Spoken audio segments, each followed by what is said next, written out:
I'm here with Ralph Foster of Berkeley Coin and Stamp, and the importance of people like Mr. Foster really can't be underestimated in today's periods of economic crises.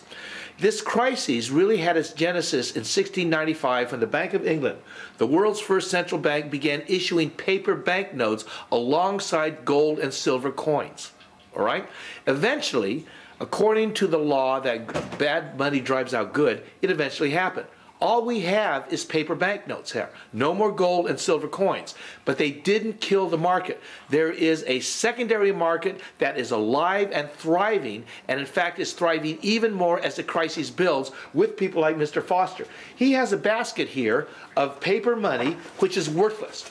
This is, and I want to say something. Someday, and someday soon, U.S. paper dollars, the Chinese yuan, the Japanese yen, and perhaps the first one, the European euro, is going to be in this pile. Ralph, what is your opinion of this market? I was asked to write about the European euro in my book, that I should mention it, and yes. I said I will only mention it when it goes worthless, and I'll put it in the list of collapsed currencies at the decade that occurs. I just look at the history. I'm not making predictions, but paper money does have a tendency not to exist and provide for future exchange. All right. Now, what I want to know is, and I want you to explain to people, is that most people have a hard time understanding how to buy and sell gold. In other words, because they made it very difficult for a very good reason. They don't want people to be into real money. But you're in this, what you call a secondary market, which is thriving, that people can buy and sell in this liquid market. How does this happen, and what do you do in it? Well, the buyer should do some investigation.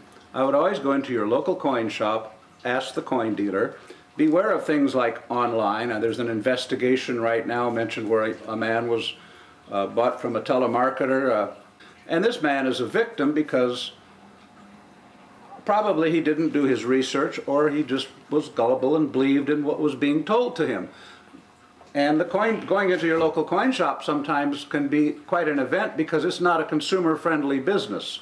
But get to know your local coin dealer, ask him a question, and you'll learn how the markets work. Like, he'll buy and sell. Sometimes he may be long in a position, and he only has a limited amount of funds, and he has to sell to get money back in his checking account. Like, for example, I'll put a number of items on eBay. I have to have the money so I can pay the check. But if we get a long position, our price could be 5, 6, 7% above spot, depending on what the item is. American Eagles and Maple Leafs are a little higher. But there is a secondary market where the coin shops buy, and from other coin dealers after they bought an estate, or I buy from sources who are work very close, they just sell to coin dealers. Get to know your local coin shop and find out how much gold is in each coin and multiply it times spot, and don't pay more than 15% for a bullion-related item. I always recommend people just stick with coins so they can hear the ring, feel them. I'm not an advocate of slabbed coins for many various reasons, but that's another subject. Okay. I avoid that marketplace. Okay. I just like something you can hold, ring, and feel. Like, the ring is true. These have always provided in future exchange. They work as money, probably because they are money. Gold and silver really aren't an investment because they can't self-replicate themselves like a fiat currency unit can. So it's just, as well, Alexander Hamilton, as I mentioned in my book, referred to it as dead stock. But it is always negotiable stock, negotiable, ready market, fast. Now, as we move, whatever currency circulating. As we're moving deeper into this crisis, Ralph, all right, people are getting more nervous, and I'm sure you see this in your business, all right. Now, you just told me a story about this friend of yours who had sold some of their gold coins a few years ago to take a profit. Tell our people what you just told me. A couple of years ago, one of my customers sold me just a few coins that he bought. I wrote a check. Oh, I made a profit. Made 150, some odd little figure. Yeah.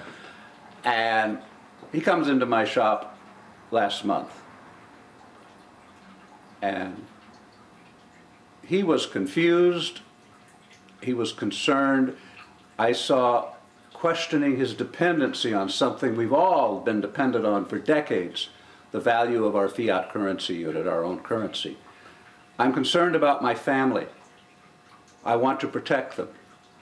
When I sell my property, I want to buy gold. And I said, well, fine, just give me a wire transfer to my bank, or your check is good. When it clears, we'll make an order. We'll effect a transaction. But he can't sell his property now, so he's having hard times. But people, I sense it more and more. They're confused. They're questioning their dependency. They're doubting. And that doubt and doubting their dependency on their money is creating a confusion with them.